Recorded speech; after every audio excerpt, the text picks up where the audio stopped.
Sororidade é dar espaço, visibilidade e principalmente acolhimento para mulheres. E aqui seremos esse espaço. Vamos ouvir mulheres incríveis, compartilhar experiências e trazer diversas dicas para potencializar a mulher que você é. Her She é dela para ela. Todas nós juntas. Oi, eu sou Marcela Scheid, sou designer gráfica, artista e escritora. Bora dividir essa barra? Hoje eu tô aqui com a Ludmilla Singer e a Adriana Ferreira Silva para falar sobre como contar a nossa história pro mundo e mostrando que a gente é uma potência. Meninas, obrigada pela presença de vocês, primeiramente agradecendo já. Acompanho muito o trabalho de vocês nas redes e, enfim, sou super fã do trabalho das duas. E eu queria que vocês se apresentassem. Bom, primeiramente, uma honra, prazer todo meu estar aqui com vocês duas. Eu sou Adriana Ferreira Silva, sou jornalista, eu pesquiso questões de gênero interseccionais nos últimos anos e atuo em algumas frentes. Atuo escrevendo sobre literatura, diversidade, equidade, inclusão, ESG.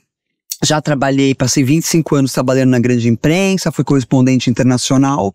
E hoje eu sou curadora, eu escrevo para alguns veículos, sou colunista, palestrante, enfim, faço um monte de coisas. Pouquinho, amo.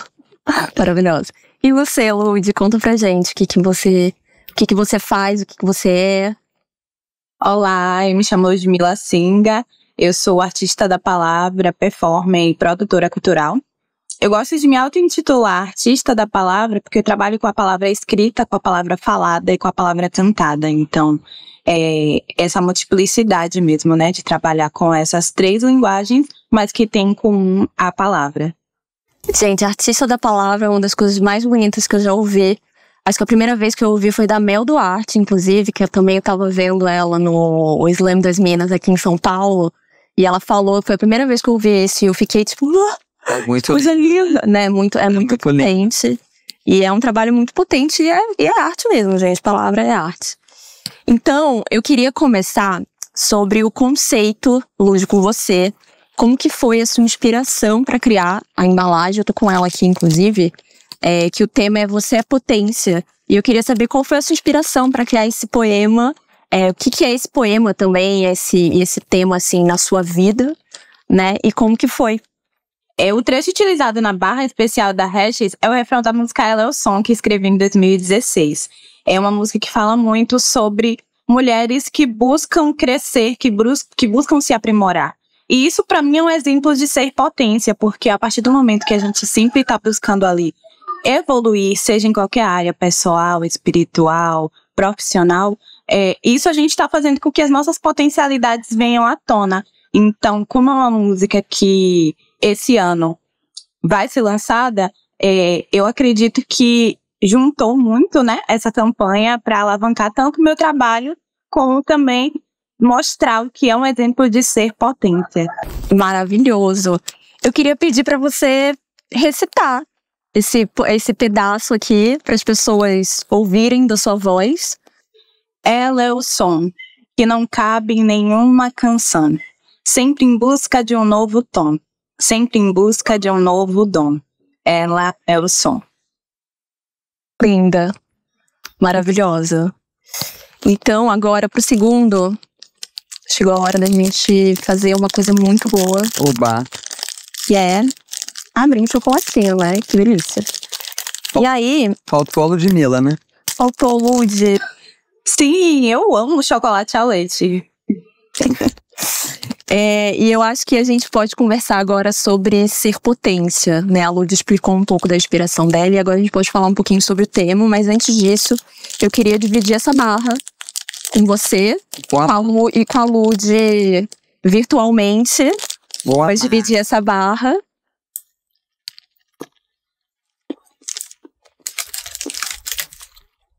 Tá uma delícia, Lud. Dri, eu queria perguntar pra você sobre as entrevistas de mulheres pouco relevantes, assim, né? Vou citar 3 aqui que você já entrevistou, né? A Viola Davis, a Angela Davis e a Chimamanda. Sim, né? Desculpa. Tchau, já posso levantar e ir embora aqui depois desses 3 nomes. Eu queria saber, porque tem uma coisa muito engraçada, assim, eu não sou jornalista, apesar de escrever, mas tem uma coisa que sempre me deixou muito curiosa, é saber como que você consegue passar, através das suas palavras, a história de uma outra mulher, né? Porque, assim, passa um pouco de você também, eu imagino, né? Óbvio que não tem como ser imparcial 100%, a gente tem um pouco também da nossa bagagem nesse lugar, né? Então eu queria saber como que você faz pra transmitir essa história dessas mulheres, enfim, tão impactantes, mas que também deixar o seu rastro como jornalista ali, né? Como entrevistadora. Agradeço pela pergunta, Marcela, uma pergunta muito interessante. Olha, primeiro, eu acho que a primeira coisa é ter um enorme respeito pela pessoa que você vai entrevistar. Então, ter um enorme respeito pela pessoa que você vai entrevistar é tentar saber o máximo de informações possível sobre ela. Então, antes de fazer as entrevistas, eu me preparo muito, até exageradamente. Eu leio absolutamente tudo que a pessoa, todas as entrevistas, assisto, né, sei lá, se é a Viola Davis, né, assisto todos os filmes. No caso da Angela Davis, eu li todos os livros, Chimamanda. Você mergulha na vida dessa pessoa. Eu mergulho, aí em especial se é a entrevista, acho que todas as entrevistas têm um pouco esse processo. Uhum. Mas essas, né, que quando são mulheres que eu admiro muito, porque também pra mim é muito especial entrevistar essas mulheres, eu mergulho ainda mais, é realmente um mergulho para criar as melhores perguntas, né? Para tentar fazer as perguntas. Porque tem uma coisa que eu aprendi quando a gente faz entrevista. Uma é saber ouvir. Que é uma coisa que é muito difícil a gente saber ouvir, né? Mas nos tempos de hoje. Nos tempos de hoje, exatamente. Então, saber ouvir é muito importante. Porque quando você sabe ouvir, você consegue tirar mais da pessoa. Tanto a pessoa se sente mais representada ali no momento do papo. Mais acolhida até, né? Mais acolhida, exatamente. A melhor palavra é essa. A pessoa se sente mais acolhida no sentido de que você está prestando atenção nela, quanto você está mais atenta aos ganchos que você vai puxar daquelas coisas que a pessoa está dizendo para seguir na sua entrevista. E toda entrevista é um pouco uma tese, né? Quando você vai entrevistar a pessoa, tudo bem, essa tese muda no meio do caminho, né? Depois que a entrevista acontece ou durante a entrevista, mas você já vai um pouco com a ideia do que você quer tirar daquela pessoa. E aí, depois que você vai escrever essa entrevista, eu acho que hoje a gente não precisa mais transcrever, porque felizmente existem, né, as inteligências artificiais que fazem esse trabalho pela gente. Uhum. Mas é bom ouvir, voltar a ouvir um pouco, mesmo que seja sem transcrever, para sentir o clima do que a pessoa estava dizendo naquele momento. E eu tento ser o mais respeitosa possível, né, com o que a pessoa disse. Eu sempre digo que a função do jornalista é melhorar o que a pessoa falou. Essa história de, não, né, coloca aí ipsis literis, não. A função do jornalista é melhorar, principalmente jornalista de texto, né? Tirar o melhor da pessoa, melhorar o que a pessoa falou, e eu tento ser o mais respeitosa possível com a história daquela personagem. Tentar deixar o máximo possível a emoção que ela me passou naquele momento, enfim. Nossa, deve ser muito difícil. Eu acho que eu não poderia ser jornalista, gente. Eu ia desmaiar no call com a Angela Davis e ia acontecer isso. Mas eu acho muito bonito, então, incrível. E como que você também consegue deixar, assim, a sua voz? Na entrevista? Tem muito isso. Isso é... Porque quando já é seu, assim. Já é, assim, tem um tempo, depois de um tempo, assim, tem uma coisa que... obviamente, que existem gênios que já nascem e muito talentosos, escrevem muito bem. Eu não. Eu aprendi a escrever. E eu acho que a maior parte das pessoas é assim. Então, você vai melhorando com o passar do tempo. Quanto mais tempo você entrevista, quanto mais tempo você escreve, melhores são as entrevistas, melhores são os textos.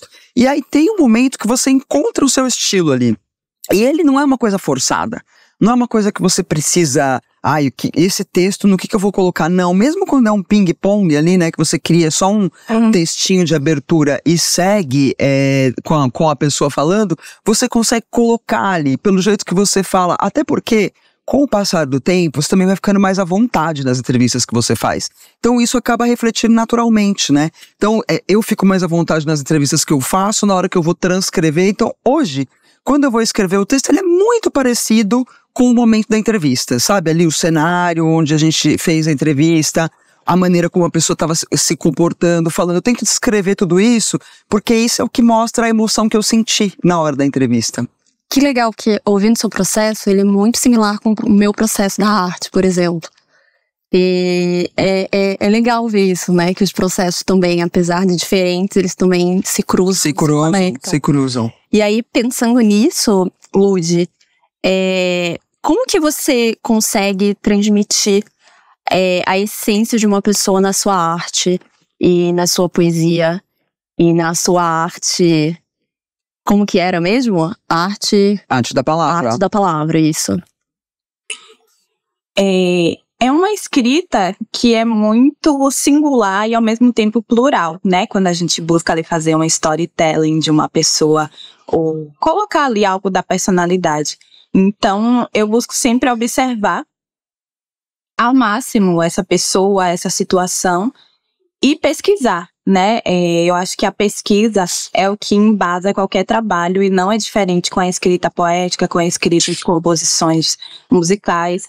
E isso é o que me dá base até para que eu sinta confiança de falar, não, isso que eu tô fazendo é um trabalho coeso, porque eu pesquisei sobre essa pessoa, eu a observei, eu tirei as minhas conclusões, que não necessariamente quer dizer que são as conclusões reais sobre a pessoa, mas é a minha visão sobre a pessoa, e eu busco colocar essa minha visão a partir de todo esse trabalho de campo que eu fiz de uma forma, como eu posso dizer, imparcial, para que ali eu consiga tanto mostrar as potencialidades da pessoa, né, a depender do trabalho, e ao mesmo tempo colocar a minha identidade enquanto escritora, enquanto compositora.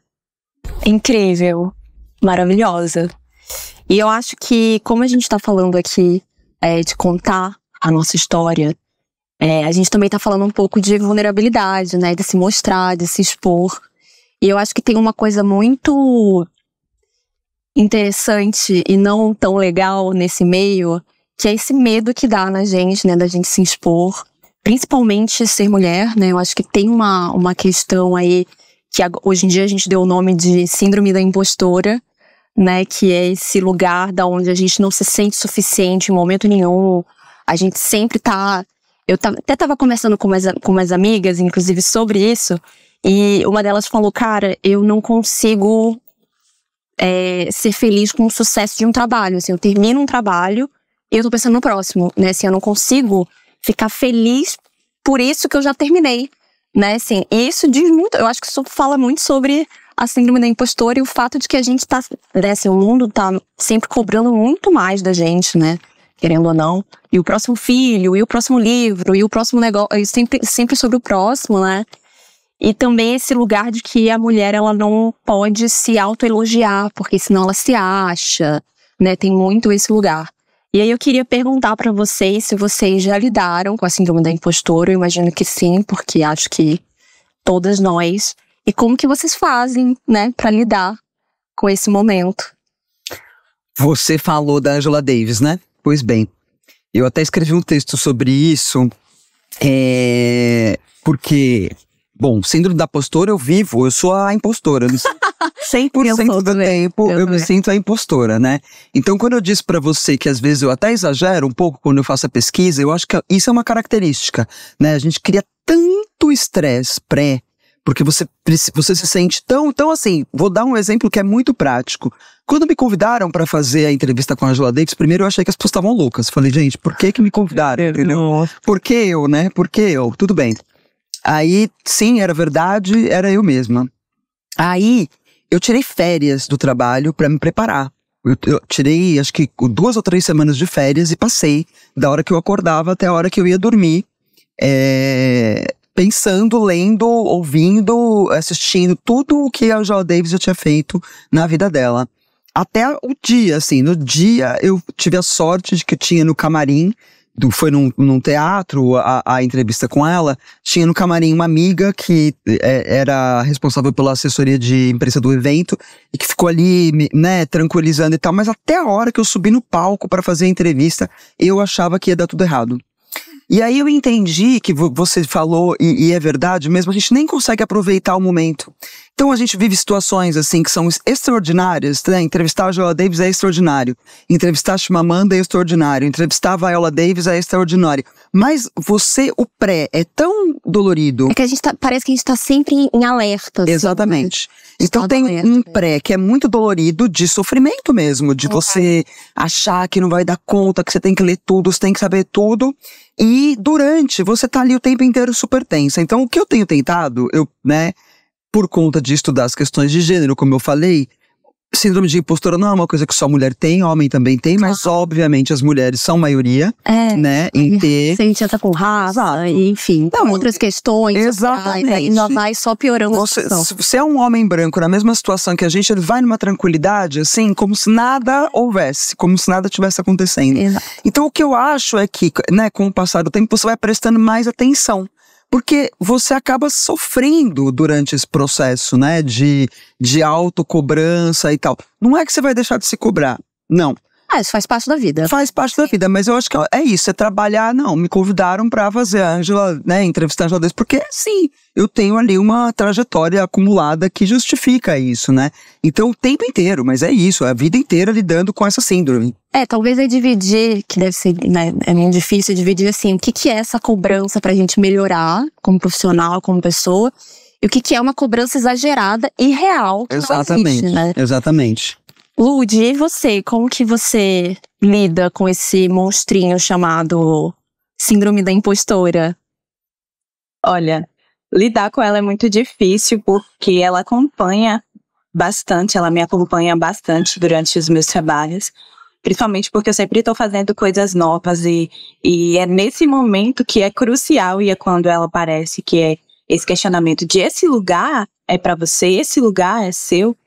Mas eu trabalho isso muito na terapia, né? Acho que a principal alternativa é trabalhar isso em terapia, é conversar sobre isso, sim.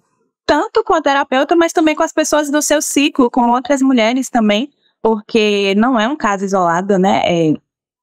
A síndrome da impostora acomete homens, mas em sua grande maioria são mulheres que passam por isso.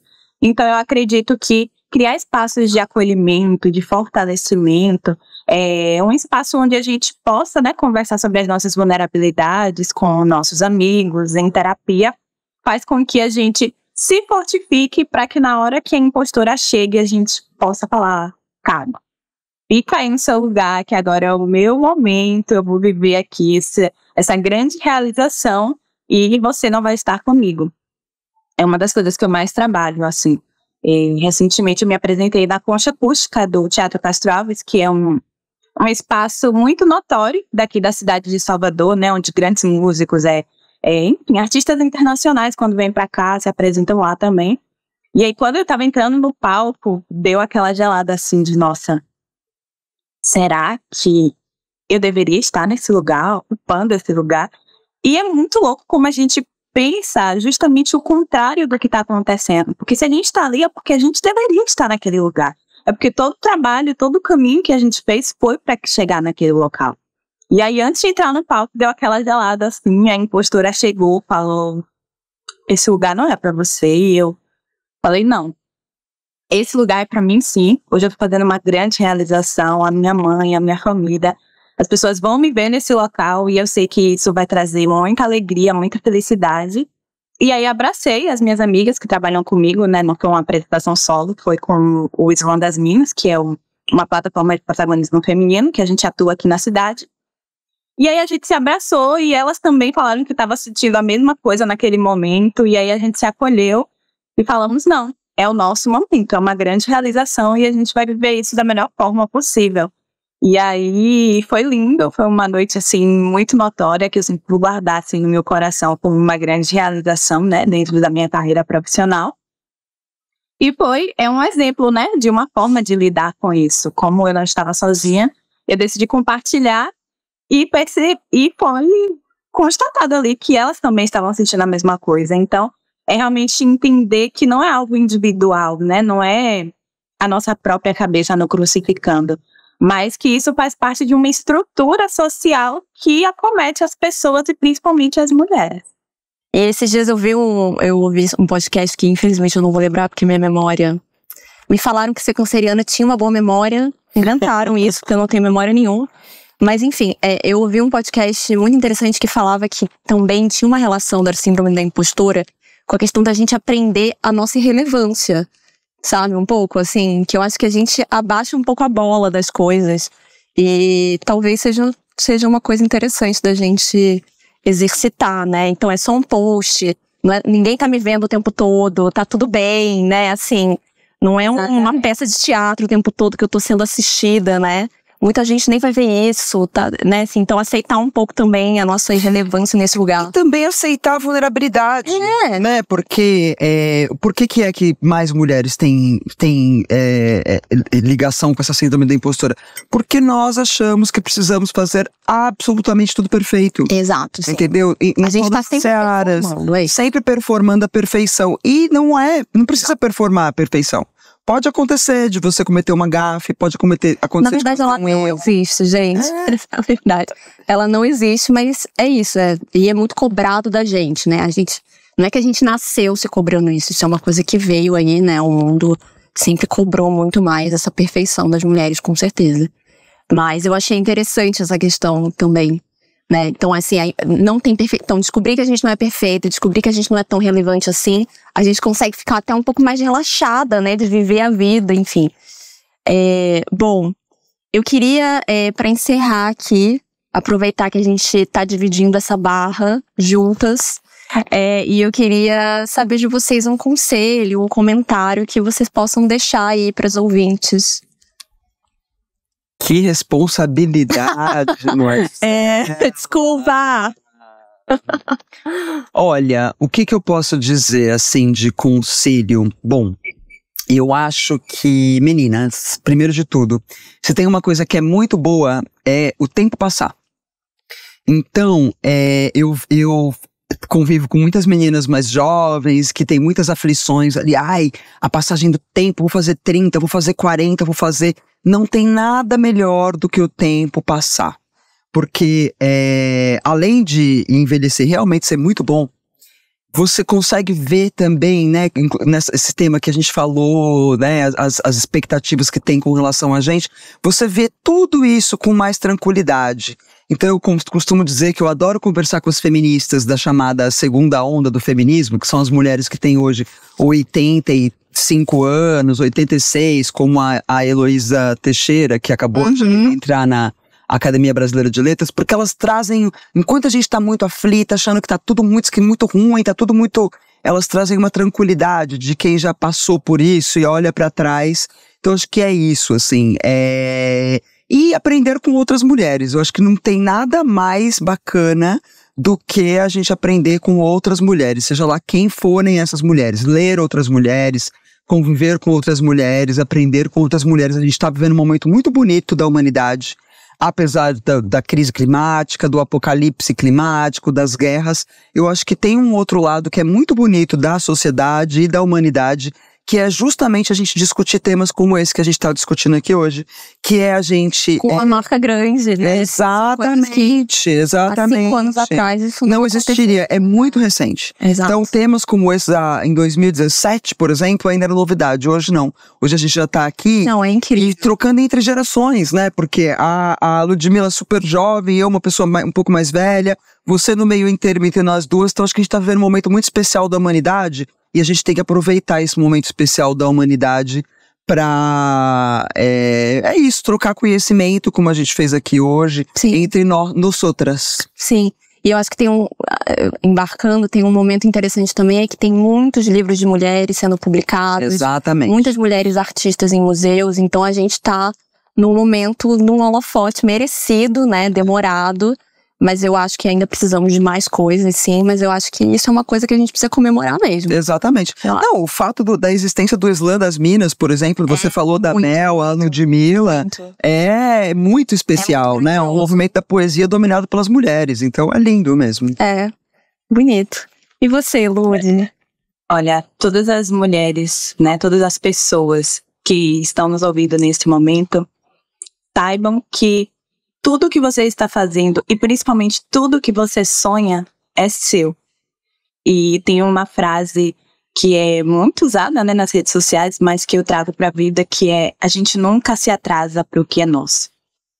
Eu não lembro agora a autora, eu sei que é uma mulher, mas que a gente entenda isso, que o tempo de cada coisa precisa ser processado.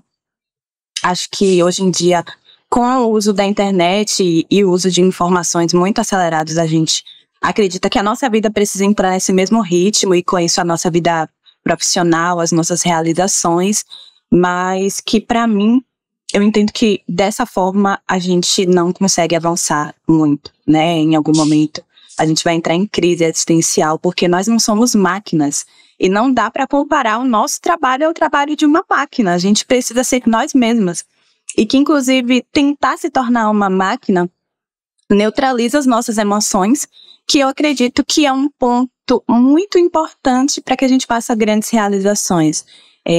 Hoje em dia, a gente mostrar nossas emoções é um toque de vulnerabilidade, mas que ao mesmo tempo pode proporcionar muita conexão com outras pessoas. Então é um trabalho que eu tenho feito muito na minha vida e que eu deixo como conselho, que é o de desacelerar. E com um passo de cada vez, porque são as pequenas realizações que vão nos trazer a sensação de grandeza. Então não dá para imaginar que a gente vai iniciar um projeto e ele já vai estourar, né? Isso pode acontecer, mas que é muito raro. E que, se não acontecer, tá tudo bem também. O nosso projeto, as nossas realizações são boas e são necessárias para a nossa vida, mas também para a vida de outras pessoas. Então, que a gente comemore as pequenas realizações e siga um passo de cada vez para que a gente alcance a nossa maior grandeza. Ai, que linda. Meninas, queria agradecer, então. Muito obrigada pela participação de vocês. Muito bom conhecer vocês na vida, ver, assim, rostinhos reais. E é isso, eu queria que vocês, se vocês pudessem deixar as redes sociais de vocês. Tá bom. A galera. Bom, primeiramente, o prazer foi todo meu conhecê-las. Uma pena que a Lud não tá aqui com a gente presencialmente. A gente vai ter que ir na Bahia. A gente vai ter que ir pra Bahia, exatamente. Mas o que vai ser nenhum problema, né? Porque, assim, a gente tá no primeiro dia de frio aqui em São Paulo. Olha ela que maravilhosa. A minha rede social principal é o Instagram, que é Dri Ferreira Silva. Onde eu, assim, entre outras coisas, eu trago muitas sugestões, dicas e textos sobre literatura. Então, para quem gosta de ler, me acompanhe. Maravilhosa. Deixa a sua também, Lud. Então segue lá, @LudmilaSinga, em todas as redes sociais, e também o @IslandasMinasBA, que é a plataforma de protagonismo feminino que eu atuo desde 2017. Vocês também podem me encontrar nas plataformas de streaming com a Ludmila Singa. Lá tem o meu primeiro lançamento, que é o meu single Ye, e que esse ano tá vindo muito mais coisas por aí. Então se sintonizem e vem comigo. E é isso. Obrigada, meninas. Um beijo. Esse é o poder da sororidade da rede de mulheres que estão dividindo a barra para chegar mais longe juntas. Se você quiser saber mais sobre a campanha Hershey da Hershey's, é só acessar o site www.hershey.com.br. Beijo, tchau!